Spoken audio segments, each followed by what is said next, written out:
नमस्कार। Happy father's day to all.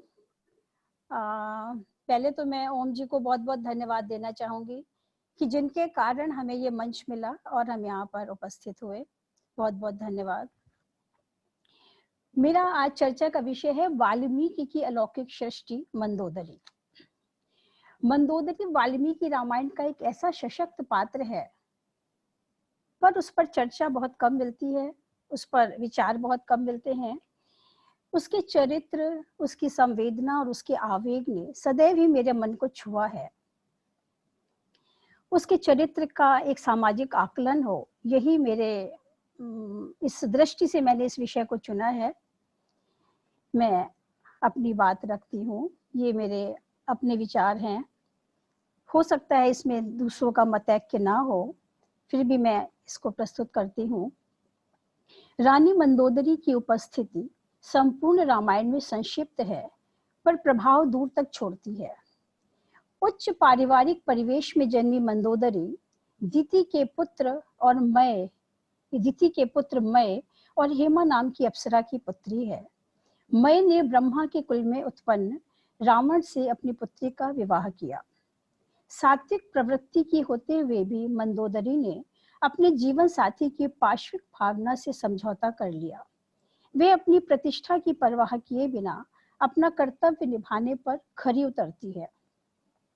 Ravan द्वारा अपनी पत्नी का मान मर्दन कर एक अशोभनीय कार्य किया गया, फिर भी वे अपने जीवन की सारी वेदना को अपने मंद उदर में समाये रहती है। वो सदैव एक अंडर एप्रिसिएशन कैरेक्टर रही है रामायण, वाल्मीकि रामायण के अंदर।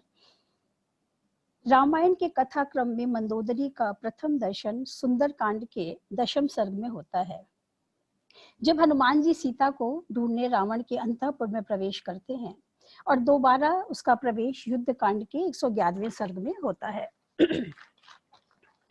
मंदोदरी रावण की योग्य महिषी है। पति का अनन्य प्रेम उसे मिला हो या नहीं, पर वह अपने पति को ही जीवन का सर्वस्व समझती है। वह रावण का अंधानुकरण नहीं करती, अपितु पग पग पर सहचरी की भांति उसे आने वाले संकटों से आगाह करती है। वह राम से वैर न करने की पुनः पुनः प्रार्थना करती है, कहती है कि वो राम से वैर छोड़ दें। उसका कथन है कि अपने कुल, अपने स्वजनों का विनाश करने के लिए ही आपने सीता का अपहरण किया है। आप उसे राम को लौटा दीजिए स्वामी, वरना अनर्थ हो जाएगा।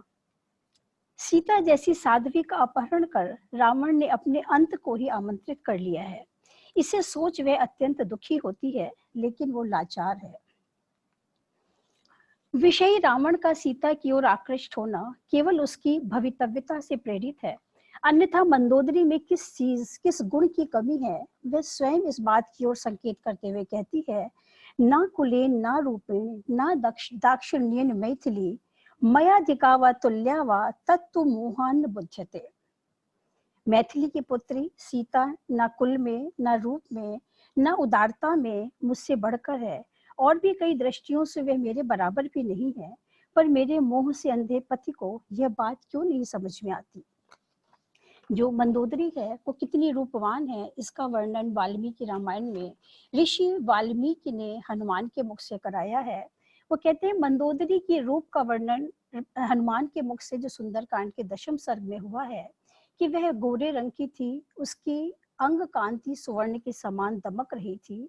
वह रावण की प्रियतमा और उसके अंतःपुर की स्वामिनी थी।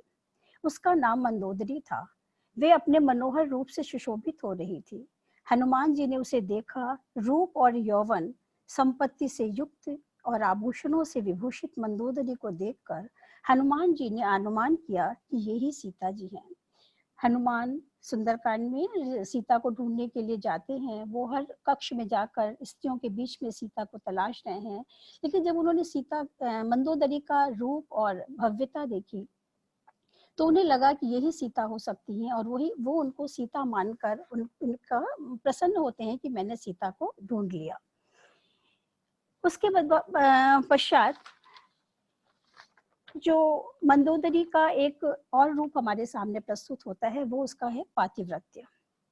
एक पतिव्रता नारी ही पतिव्रत्य की महिमा पहचानती है। मंदोदरी एक ऐसी पतिव्रता साध्वी है जो स्वयं पाप का फल भोगते हुए भी साक्षात अपने पति की मृत्यु का कारण सीता की मुक्त कंठ से प्रशंसा करती है। स्त्री सुलभ ईर्ष्या का रंच मात्र भी उसमें दर्शन नहीं होता। वह अपने पति के प्रति पूर्ण निष्ठावान है, पर सीता के अश्रु उसे विचलित करते हैं। पतिव्रता नाम ना कस्मात पतंत्य अश्रूणि भूतले, कि किसी भी पतिव्रता स्त्री के अश्रु अकारण ही भूतल पर नहीं गिरते। वेदना के अनेक विकल क्षणों में वे अपनी उदारता और साहस का परिचय देती है। मंदोदरी की उदारता राम के प्रति भी देखी जा सकती है। वह राम की भी प्रशंसा करती है और उसे अपना आराध्य मानती है। वह रावण से कहती है कि वो आराध्य हैं, वो उपासना के योग्य हैं, आप उन पर शंका न करें और सीता को सम्मान के साथ उसे वापस करें। राम से वो कुछ कहती नहीं है, पर माननी मंदोदरी कुछ मांगती भी नहीं है। ये उसके आत्मसम्मान की पराकाष्ठा है। एक स्थल पर मंदोदरी कहती है कि भाग्य के मारे रावण ने मेरे कई बार समझाने पर भी मेरी एक नहीं मानी। वह अनुभव करती है कि राम की महनीयता को पहचान कर उनकी शरण में गए विभीषण का उद्धार हुआ और राम के साथ वैर कर रावण धराशाही हो गया। शुभम कृतम शुभम अवाप्नोति पाप कृतम पापम अश्नुते, भले का भला होता है और बुरे का बुरा कहकर वे अपनी और अपने पति की दुर्गति से समझौता कर लेती है। राम की वह मुख प्रशंसा भी करती है, पर मुख से कुछ नहीं कहती, ना ही किसी अनुकंपा की अपेक्षा करती है। मृत्यु के लिए भी मृत्यु बनकर सबको आतंकित करने वाले रावण ने कैसे एक साधारण मनुष्य के हाथ में अपने प्राण गंवा दिए। वह समझती है शायद वह स्वप्न देख रही है, किंतु तीनों लोगों को जीतने वाले रावण को एक साधारण से मनुष्य के सायकों ने आहत कर दिया, समाप्त कर दिया, नष्ट कर दिया। उसे उसका विश्वास नहीं होता। वो कहती है कैसे संभव है। वह मृत शरीर रावण का देखकर रो पड़ती है। दानवराज मैं मेरे पिता, राक्षस राज रावण मेरे पति, इंद्र को जीतने वाला इंद्रजित मेरा पुत्र, यह सोच मैं गर्व से भरी रहती थी। आज मैं सभी से रहित हो गई हूँ।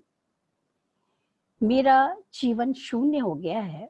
मैंने बार बार आपको समझाया स्वामी, पर आपने मेरी एक न सुनी। हे प्राणवल्लभ, इसमें कोई संदेह नहीं कि समय आने पर कर्ता को अपने पाप कर्म का फल अवश्य मिलता है। अवश्यमेव लभते फलम पापस्य कर्मणः भर्तः पर्यागते काले कर्ता नास्त्यत्र संशयः। एक स्त्री के सभी सुख उसके पति की मृत्यु के साथ ही चले जाते हैं। बहुत ही मंदोदरी के लिए असहनीय क्षण होता है कि वो जिस भवन में रहती थी, जिस महल में रहती थी, वो जनों से भरा रहता था। आज वो शून्य है। उसका पिता, पति, ससुर सभी मारे गए हैं। तो कहती है एक स्त्री के सभी सुख उसके पति की मृत्यु के साथ ही चले जाते हैं। जो मैं अनुपम वस्त्र एवं शोभा से संपन्न आपके साथ पर्वत और उद्यानों में विहार करती, नाना देशों को देखती फिरती थी, वह सभी भोग आपके साथ ही समाप्त हो गए। वेदना के इस कठिन क्षण में भी वह अपने संयम एवं धैर्य का परिचय देती है। जिस राम ने उसका जीवन समाप्त कर दिया, उसको वैधव्य दिया, जिसने मंदोदरी के जीवन को एक अभिशप्त मार्ग पर लाकर खड़ा कर दिया, जो एक द्रौपदी के जीवन का जो एक टर्निंग पॉइंट है, तो भी वह राम के प्रति किसी प्रकार का वैमनस्य, किसी प्रकार का द्वेष नहीं रखती है और ना ही उनसे किसी अनुकंपा की अपेक्षा करती है। ये द्रौपदी के आत्मसम्मान और आत्म प्रत्यय की पराकाष्ठा है। द्रौपदी का चरित्र कितना समसामयिक है, ये इसी से ज्ञात होता है कि जहां रावण के शौर्य, धैर्य और सौंदर्य की प्रशंसा करती है, वहीं उसके धर्म विरुद्ध आचरण की निंदा भी करती है। वे तनिक भी संकोच नहीं करती उसके गलत कृत्यों का विरोध करने में। पति का पाप पत्नी को भी पतित करता है, अतः वे अपने पतन को साहस के साथ स्वीकार करती है। स्त्री केवल हाड़ मास का एक पुतला ही नहीं, अपितु समाज का एक मुख्य स्वर है, संवेदना का प्रथम स्रोत है।